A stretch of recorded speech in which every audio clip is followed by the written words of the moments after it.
Os dois traders que performarem melhor vão ganhar um milkshake. Como é que eu fui chegar na minha primeira máquina com duas telas? Criou uma competição, porque eram brasileiros contra argentinos e historicamente a gente já sabe que existe toda aquela competição.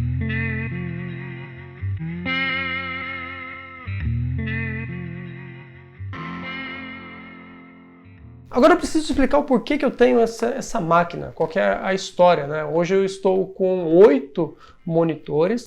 Espera aí, a vida nem sempre foi assim. Então que tal eu falar um pouquinho da minha Trading Station quando eu comecei lá em 2006? Pra falar a verdade, essa Trading Station nem era minha.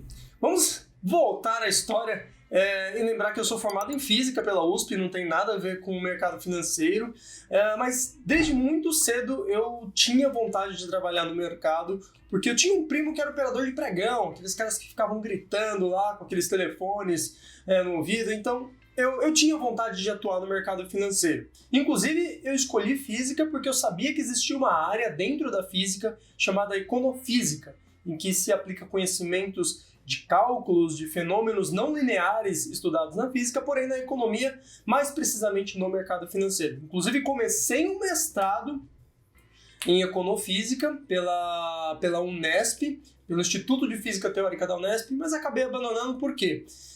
Antes de 2006 eu cheguei a me preparar, eu fiz alguns cursos, fiz um curso pela própria Bolsa de Valores para adquirir um código para poder operar na antiga plataforma para mercados futuros e ser operador de pregão viva voz.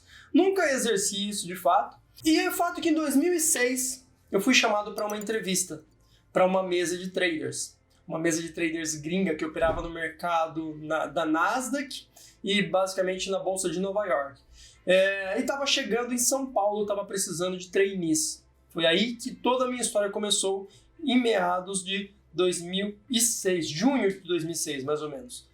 Eu fui aprovado nesse processo seletivo e aí eu resolvi, trancar tudo que eu fazia até então. Eu tranquei o meu mestrado, eu atuava no Instituto de Pesquisas Tecnológicas, no laboratório de termometria, termologia, algo assim, já nem lembro mais, faz tanto tempo, né? Mais de 15 anos.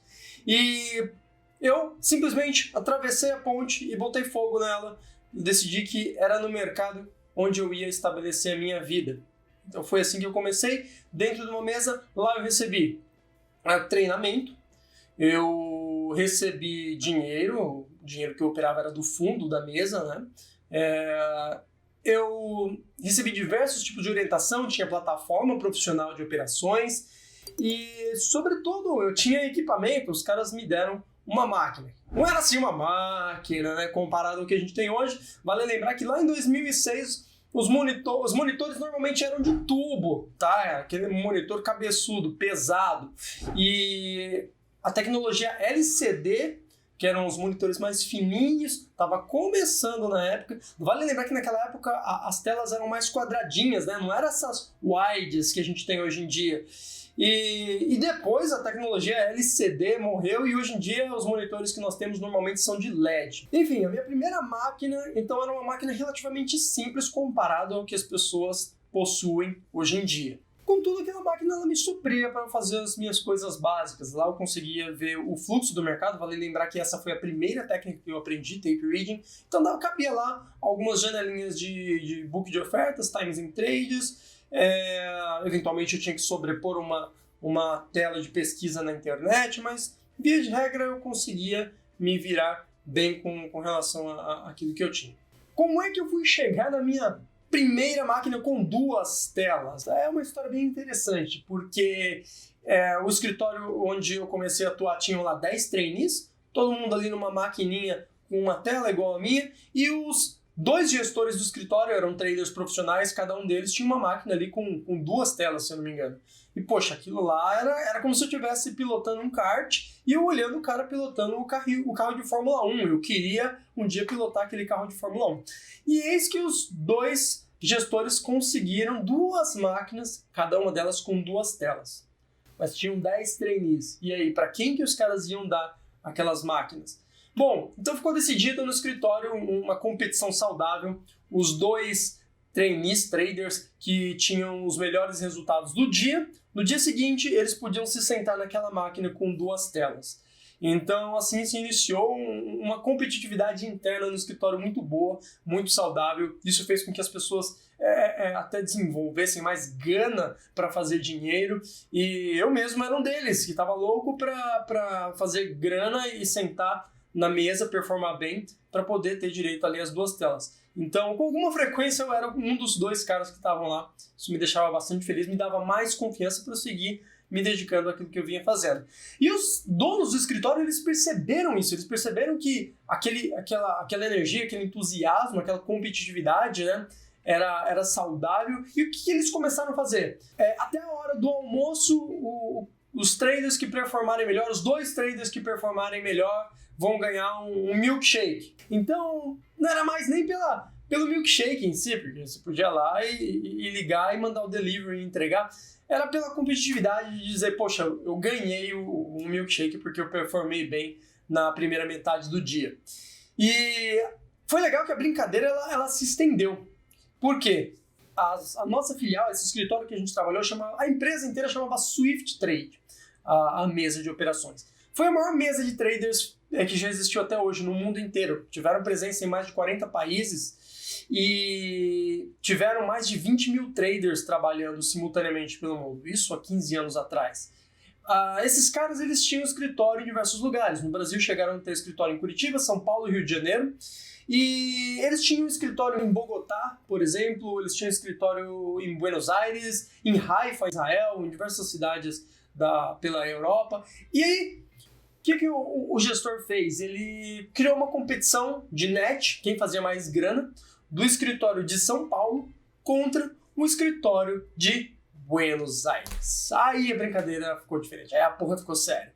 Porque eram brasileiros contra argentinos e historicamente a gente já sabe que existe toda aquela competitividade. Então era questão de honra a gente ganhar dinheiro para fazer mais grana que o escritório da Argentina. E isso funcionou de uma maneira muito bacana, porque criou lá dentro do nosso escritório um espírito de time. Então um estava vendo oportunidade, falava para o outro, ia todo mundo lá buscar o mesmo tipo de operação e todo mundo queria fazer grana para que o escritório não ficasse para trás. E enfim, a gente geralmente ganhava as competições de grana contra o escritório da Argentina. Ou pelo menos era isso que o gestor falava pra gente, porque ele percebia a energia boa que isso gerava. Hoje em dia eu nem sei se realmente era verdade, né? E, enfim, era um ambiente gostoso. De certa forma eu lembro até assim, esse depoimento me faz lembrar um pouco daquela época, me traz de volta aos primórdios, aos meus primeiros passos dentro desse universo, dentro do trading. Foi muito bacana. Bom, beleza, é legal saber da história, você sabe que ninguém começou lá de cima, né? Eu comecei de baixo. E hoje em dia, que máquina eu preciso para trabalhar? Hoje em dia não é tão difícil assim.